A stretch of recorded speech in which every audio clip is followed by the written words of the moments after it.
我係教妹 Nami。今日咧，我想同大家講香港人嘅生態觀察。第一，就算香港人好大聲咁講嚇，但係其實佢哋冇嬲。我一開始嚟香港嘅時候，好驚香港人講嚇，因為日文嘅嚇就係好嬲嗰陣時先會講，好似係嚇てめえ何言ってんだよ咁。但係其實香港人講嚇嘅意思係可唔可以講多字，同埋因為日本有愛想笑い嘅文化，香港人通常都冇表情同好大聲講嘢，所以令到我好驚啦。另外，香港嘅街整體有好多交通工具好嘈，所以好多人都要講大聲先聽到。特別打緊電話嘅叔叔姨姨真係好大聲。喂，你而家喺邊啊？食咗飯未啊？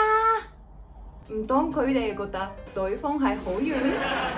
第二，好多香港人好普通咁講粗口，粗口係香港文化嘅其中一個。我仲記得第一次嚟香港嘅時候，聽到好多黐線，跟住我問咗朋友，黐線係咩意思啊？我朋友話俾我聽，黐線就係巴卡咁用。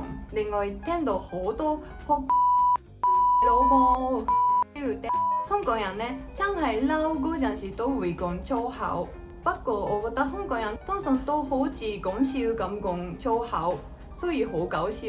同埋我覺得香港人用講粗口嚟釋放壓力啦，有時日文表達唔到嘅意思，用廣東話就表達到。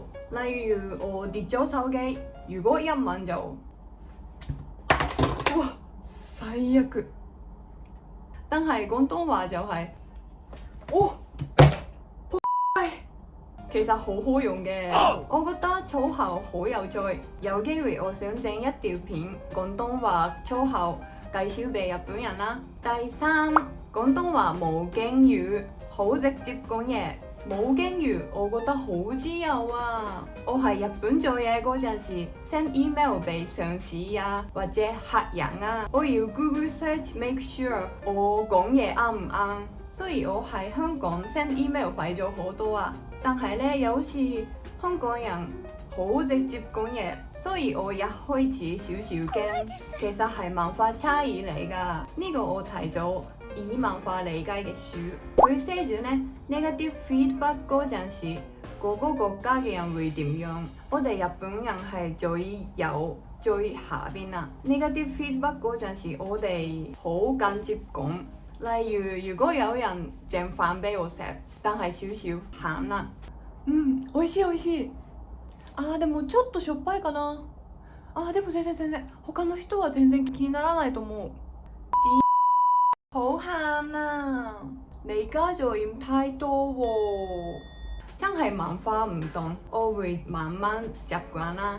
第四，有啲香港人唔識踩單車。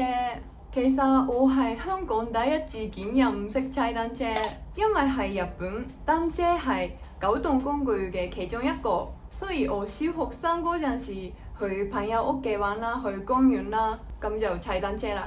我覺得差唔多所有日本人識踩單車，但係而家喺香港住，我明白點解香港好細嘅地方有好多交通工具，所以唔使踩單車啦。第五，香港嘅中學生嘅裙好長，同埋佢哋冇化妝。我覺得香港人嘅中學生嘅校服冇日本咁得意喎。香港就係裙一定係膝頭哥嘅下面，同埋冇化妝，冇人染頭髮咁。我喺日本 high school 嘅時候呢，着短嘅裙，化少少妝。有電髮添，我覺得自由過香港好多喎。但係呢個我覺得有兩個理由。第一係行街都見唔到好多人化妝啦，所以基本上香港人冇日本咁多女人化妝啦。第二係香港嘅讀書比較重要，學校又嚴格，所以唔使 care 自己表面 ，care 多啲成績。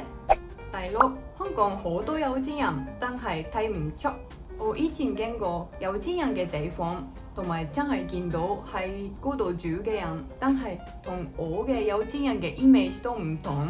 我嘅 image 呢，着好多名牌嘅衫啦，有好貴嘅 bag 啦。香港嘅有錢人呢，好似着好普通嘅 Uniqlo 嘅 T-shirt 同埋着短褲，可能佢哋冇買名牌，好慳錢，所以佢哋變咗有錢人。最後一個係朝早好多公公婆婆喺公園做運動。香港嘅公園呢，有好多健康設施俾公公婆婆做下運動，好多人喺公園睇劇啊、跳舞啦。我覺得真係好健康嘅習慣。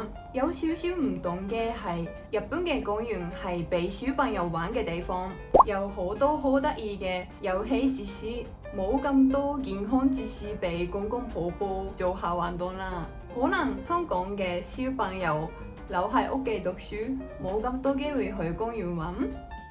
今日係咁多，我覺得好多外國人 feel 到香港人好大聲講嘢，冇禮貌。但係希望多啲外國人理解香港嘅文化啦。如果你中意呢條片嘅話，俾 like、comment、subscribe 啦。同埋我有 IG account share 我嘅香港生活同埋日本同香港嘅文化差異。